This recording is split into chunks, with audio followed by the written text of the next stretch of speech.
Yo, yo, yo. Welcome back to another edition of that Stay Off My Grass podcast. It's your boy Jeremiah back again to talk Laker basketball, baby. Yay, area, stand up. We coming for y'all. For real, for real, for real.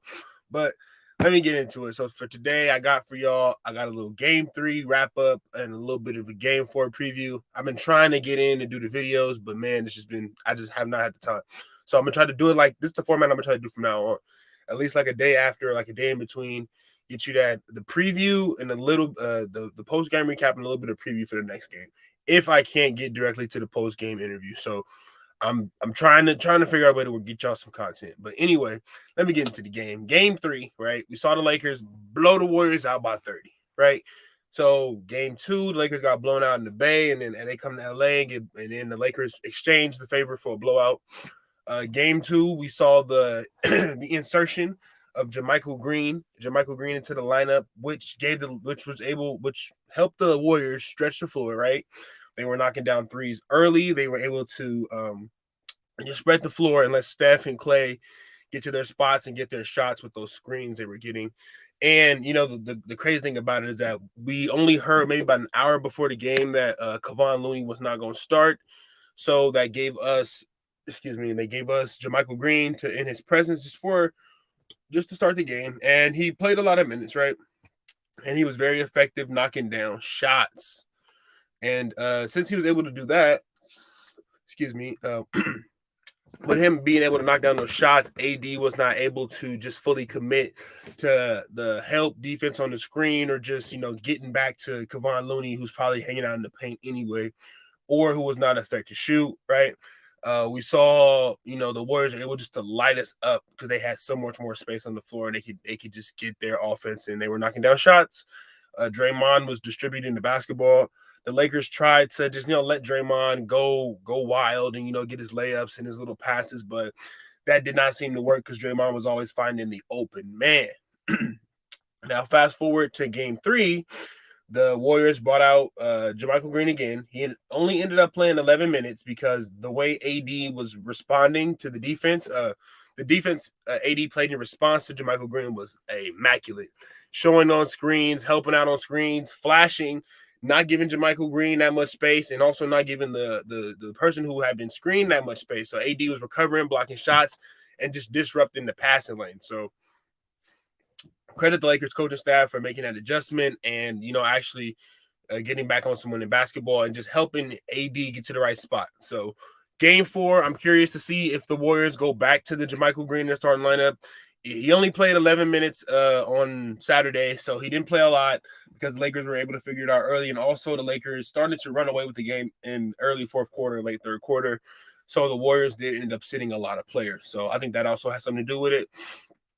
But like us Laker fans have been chirping forever, put Lonnie Walker in the damn game, coach. Put him in. Malik Beasley is offering us nothing when he cannot shoot and make shots. Who else was getting there? Troy Brown has been just collecting minutes and getting exercise.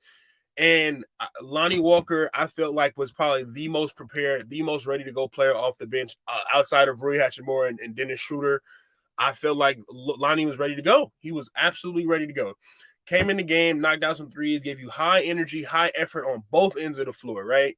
And I felt like we did Lonnie just a complete disservice after getting Malik Beasley. We just, pushed him to the back burner. Didn't even give him a chance to maintain or even try to keep his role. We just completely kicked him out. Like, and I don't think he got a fair shake, especially after starting the majority of the season, helping us out for a majority of the season. We just threw him on the back burner and told him we didn't need him anymore. And Lonnie, I applaud you for not folding up, not getting mad, and just accepting it and taking the role and then just being ready and staying ready. So congrats, Lonnie, on staying ready. It looks like you earned yourself some more valuable minutes in the playoffs. And I'm excited to see what you can do from here on out. But I'm just glad Coach Ham finally decided to give Lonnie his minutes, not get his minutes, but give him some minutes. And we saw what that did for us, right? The Warriors are a very small team. They like to run lots of guard heavy lineups. Usually there's probably one big on the floor, even if it's a big, maybe just a taller power forward. The Warriors, they tend to play down. They don't usually like to add bigs or add size because it will slow down their shooting and it would just slow down their offense. So they tend to run with one big. And the Lakers countered that, putting in Lonnie Walker, then the shooter, D'Angelo Russell, and, giving the Warriors a little taste of their own medicine, that small ball. But like I said, the Warriors Lakers exchanged blowouts games 2 and 3. And game 4, also in LA. Just a quick nugget. The Lakers have been winning and have been a pretty good home team for the last, or since the trade deadline. They've been taking care of a lot of their business at home. Laker fans have been helping them out with the noise and the cheering and just helping them, do good. So I will say that I am going into game 4. I am pretty confident the Lakers can get it done. But I know everybody keeps mentioning that Anthony, which Davis are you going to get? Is it every other Davis? They say he does good in the odd games, does terrible in the even games. So we will see. We will see what AD has in store for us. Excuse me. But like I said, in the Memphis series, I mentioned that D'Angelo Russell was our X factor. And I am still sticking by that, because if D'Lo comes out the gate and he gets like 15, 20 points in the first half, that makes it easier on LeBron. It makes it also easier on AD. I've said in the past too, we can afford to have AD have only shoot like 20, not 20 shots, less than 20 shots, less than 15 shots, only if the supporting cast is helping out and scoring and doing the dirty work to help AD so he doesn't have to score all the points. And it was crazy to see game 3 that LeBron went the whole fourth quarter without making a basket. Very passive, very trying to get his teammates open, which I understand, because if you're LeBron, you can honestly get yours at any time. You know where to go to get your buckets. You know how to get your buckets. So you're not really worried about scoring. It's the playoffs, and you want to get the role players moving and working. And he was able to seem to do that. D'Lo was cooking early, and LeBron didn't interrupt that. D'Lo held us in the game for that first 5-10 minutes of the game with his shot making and his 3-point shooting. So thank you, D'Lo, for holding us into the game. And Austin Reeves, I don't think we're not expecting Austin to go crazy like he did game 1 in Memphis. We're just expecting him to be a solid starter out there, somebody we can rely on to play defense, knock down open shots, and not make the wrong play, make the right play. Excuse me. Jared Vanderbilt played some great defense on Steph Curry again in that game 3, even though he had to fight around all those screens. And the Lakers, it seemed like they took the double team off of Steph too, which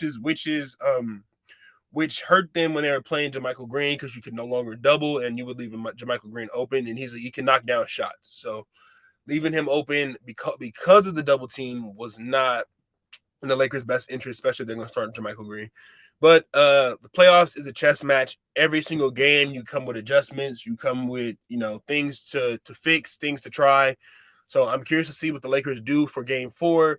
We've gotten, different wrinkles out of each game from each coach. I am curious to see how the Lakers counter moving forward, because this is the counter punch right here. This game 4 will decide if we got to go to the Bay and play a game 7, which I do not want to do, or we can close the series out possibly in 6. I don't think we'll do it in 5. I don't think the Warriors are losing at home, especially with what's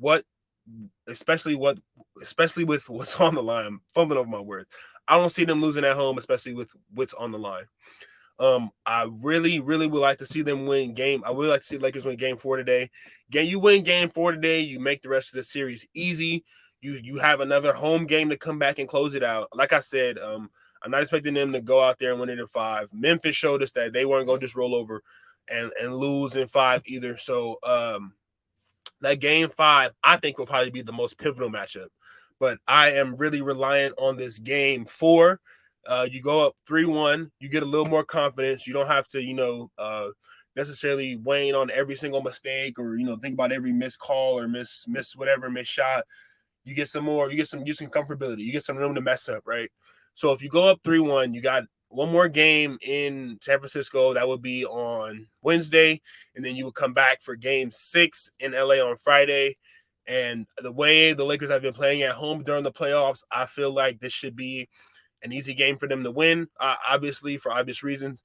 And this is why it was so important that we split one of those games in the beginning of the series, so that you have the chance to come back home and go up 3-1 before heading back out on the road. And tonight, let me see what I'm looking for tonight. I want to see LeBron get involved early, whether that's scoring or passing. I want to see his imprint on the game. I want to see what he's going to do to help everybody else get moving. AD, just don't take a game off, big dog. We need you. We absolutely need you to go and do what you need to do.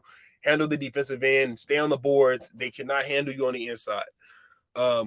D'Angelo Russell, we're gonna need another X factor performance from you. We've seen him switch. I think what.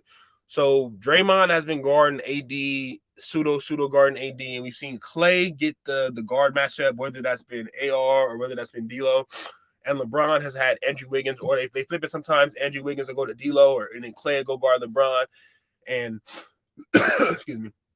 And we see the Lakers able to take take care of the mismatch, especially when Clay guards LeBron. LeBron has been taking him in the post and getting what he wants inside. So I'm curious to see what the Warriors do as far as defensive matchups tonight. Who they're going to put, who's going to go where, because no matter what you do, you still have to account for at least 3 offensive players on the floor. LeBron, AD, and D'Lo. Not too worried about AR, going off like that. But, you have to put your top 2, top 3 primary defenders on our best players, which gives room when we switch and set screens for those guys to get, caught up on the wrong player. And, Lakers are able to take care of the mismatch. But I'm excited for game 4. Hoping the Lakers pull this one out. You will go up 3-1, and then you can take a little bit of pressure off your back going into San Francisco on Wednesday. So we'll see what they do. But until next time, y'all, peace and go Lakers. Quest for 18, baby.